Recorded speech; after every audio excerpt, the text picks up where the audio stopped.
안녕하세요, 여러분. 오늘은 엉뚱한 발명왕 에디슨을 읽어볼 거예요. 자, 준비되셨나요?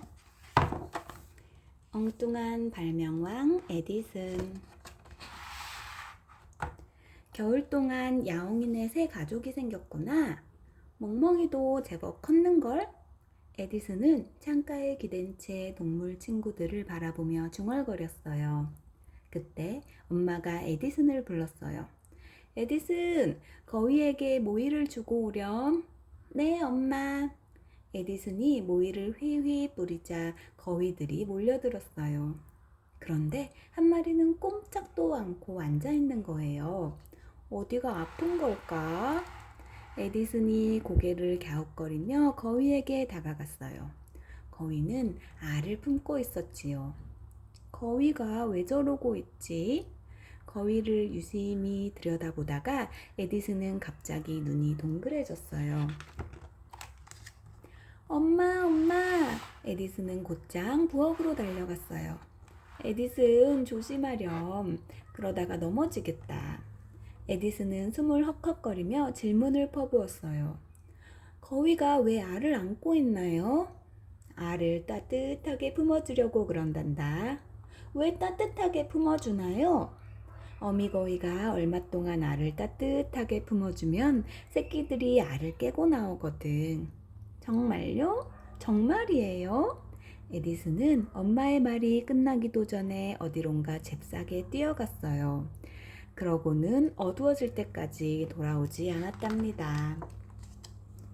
아무래도 나가서 찾아봐야겠소. 아빠는 걱정이 되어 에디슨을 찾아 나섰어요. 대체 이 녀석 어디를 간 거지? 아무리 찾아봐도 에디슨은 보이지 않았어요. 그런데 아빠가 터덜터덜 헛간 옆을 지날 때였죠. 열린 문틈으로 에디슨이 보였어요. 얼른 문을 열어보니 에디슨이 집단 위에 잠들어 있는 거예요. 깨진 거위 알을 꼭 안은 채 말이에요. 하루 종일 거위 알을 품고 있었던 거죠. 이 엉뚱한 소년이 바로 발명왕 에디슨이에요. 유난히 머리가 크고 호기심이 많았던 에디슨은 아무에게나 물어대는 질문 대장이었어요.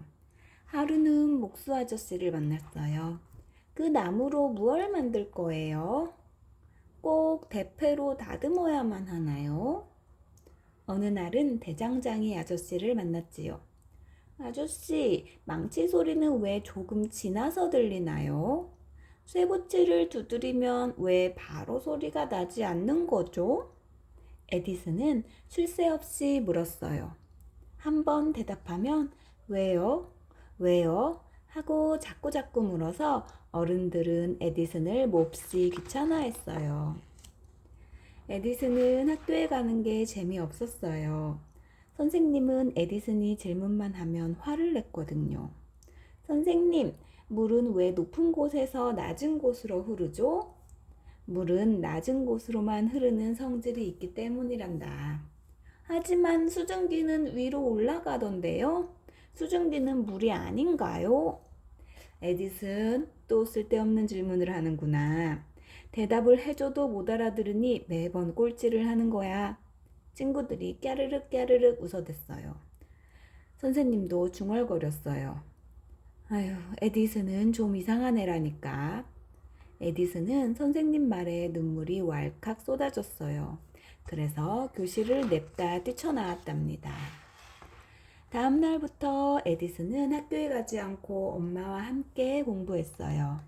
맑은 날이면 산에 올라가 들꽃의 이름을 익히고 해가 움직이는 방향에 따라 모양이 달라지는 그림자 놀이도 했어요. 비 오는 날에는 먹구름과 번개, 천둥에 대해서도 이야기했지요. 엄마는 에디슨이 아무리 많은 질문을 해도 선생님처럼 화내지 않았어요. 에디슨은 엄마와 공부하는 게 즐거웠어요. 하루는 엄마가 과학책을 한 권 사주었어요. 어떤 과학자가 여러 가지 실험을 하면서 엮은 책이었죠. 실험이라? 그거 재밌겠는걸? 에디슨은 집안에다 실험실을 만들기로 결심했어요. 용돈을 모아 여러 가지 약품을 사고 이것저것 물건을 구해 실험실을 만들었죠. 그러던 어느 날 에디슨은 요요히 날고 있는 독수리 한 마리를 보았어요. 그래, 독수리처럼 하늘을 나는 거야. 에디슨은 신이 나서 친구 집으로 달려갔어요. 빨리빨리 지금 당장 해야 할 실험이 있어. 에디슨은 친구를 데리고 실험실로 들어갔어요. 이 약품들을 섞으면 가스가 생겨. 그 가스를 마시면 날개가 없어도 날 수 있을 거야. 자, 얼른 마셔. 에디슨은 거품이 부글부글 끓어오르는 컵을 친구에게 내밀었어요. 친구는 조금 주저하다가 눈을 질끈 감고선 한 입에 꿀꺽 마셨어요. 에디슨은 친구의 몸이 둥둥 떠오르기를 기다렸어요. 그런데 친구는 땀을 뻘뻘 흘리며 괴로워했어요. 시간이 지날수록 친구의 표정이 점점 일그러졌지만 에디슨은 잔뜩 기대에 부풀어 있었죠. 그때 친구가 갑자기 배를 움켜잡고 대굴대굴 굴렀어요.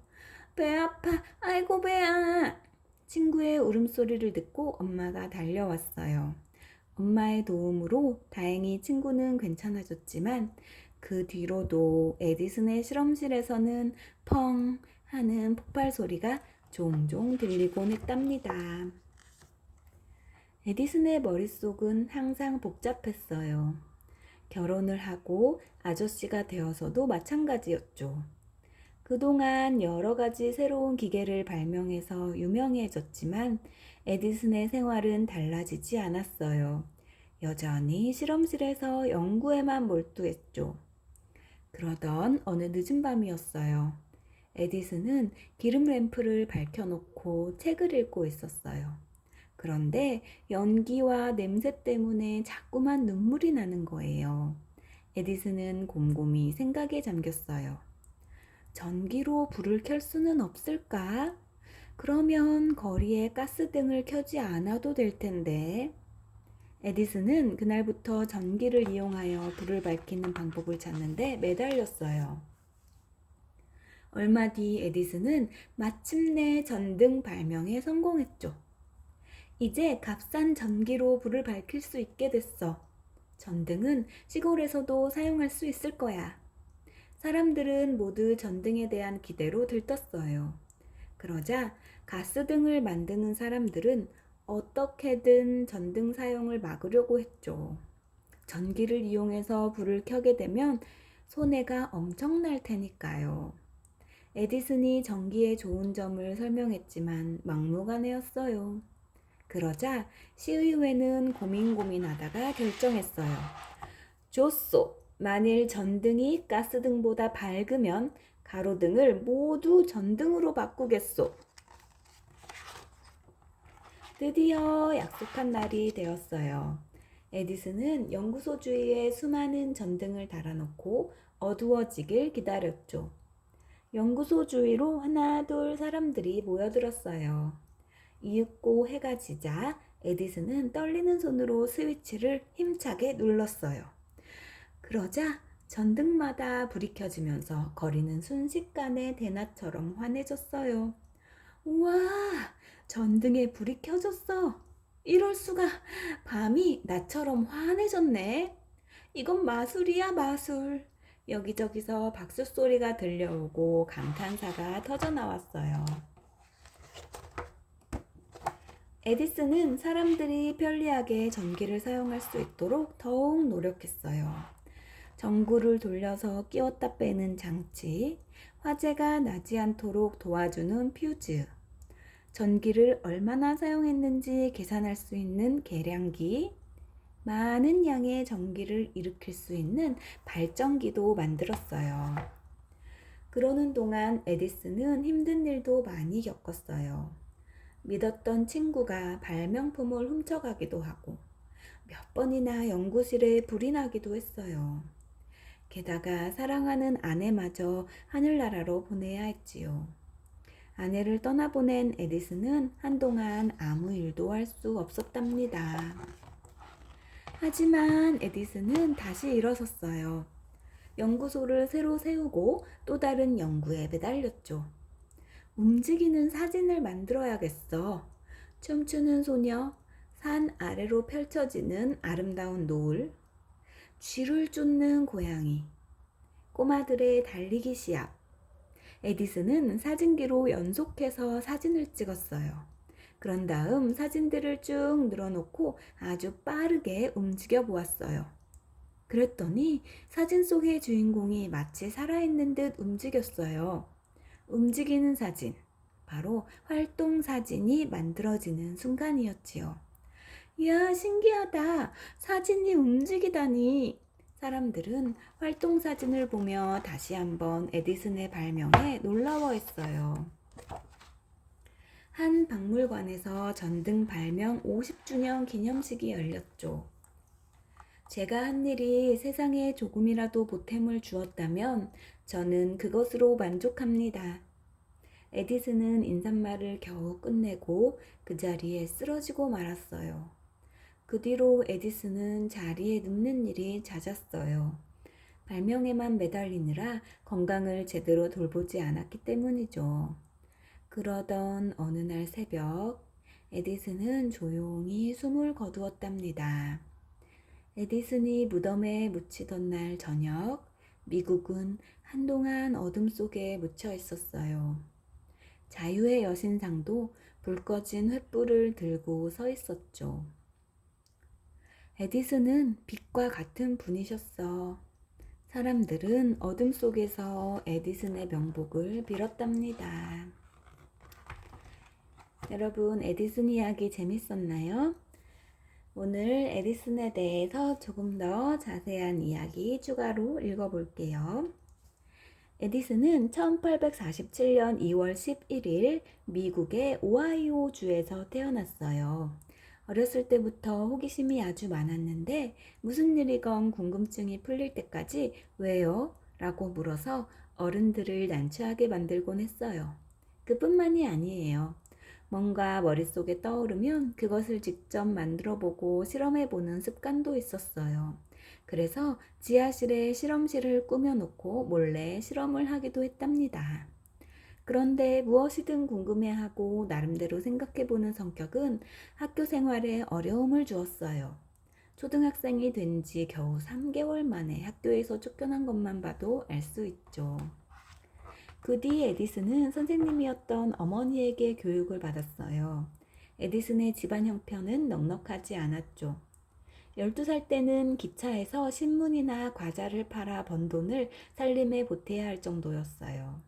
하지만 그때도 에디슨은 실험을 게을리하지 않았어요. 일을 끝내고 집으로 돌아가는 시간을 아끼기 위해 기차 안에 화물칸에다 실험실을 차려놓고 틈틈이 실험을 했죠.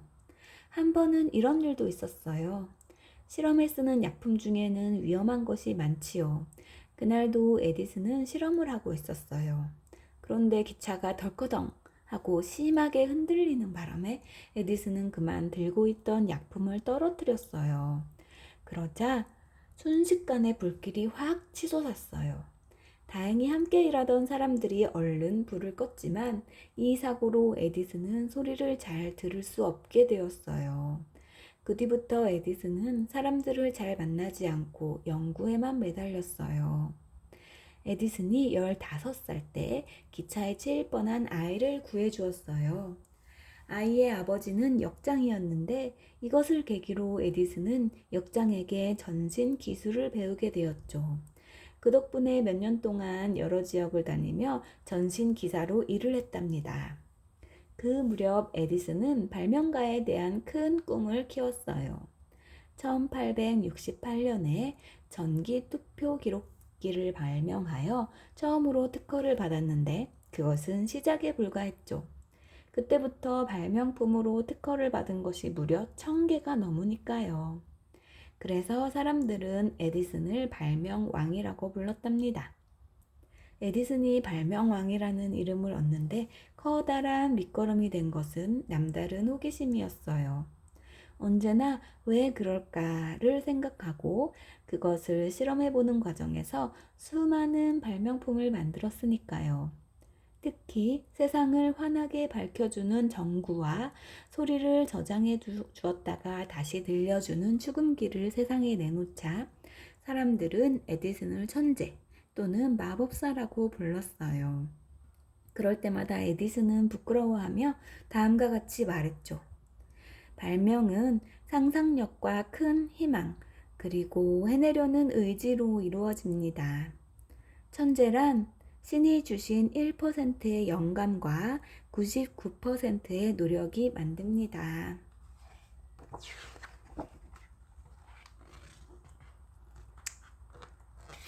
여러분, 오늘 발명왕 에디슨 재밌었나요? 그럼 다음에 또 만날게요. 안녕.